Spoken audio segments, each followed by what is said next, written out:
Contaminació lumínica. Regidors, la nit deixarà de ser nit. Ja no veurem més estrelles. La il·luminació dels llars públics de vida augmenta en un 10% per l'organització de Can Juntor, amb un augment de 1.600 punts de llum, diguem, penal. Però això no és tot. Això són les estimacions que deia el projecte.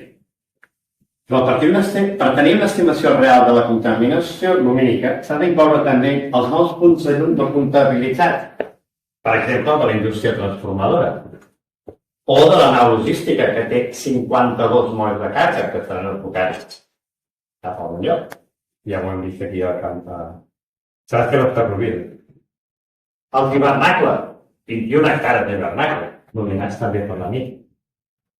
Els serveis tècnics, com la depuradora, la compostatge, la planta de biogàs. El camí ciclable que hem mencionat abans, que està il·luminat des de Crisi de Vida fins a l'agroparc. I no parlem ja de l'increment de trànsit que hi haurà per la nit, que també contamina lumínicament.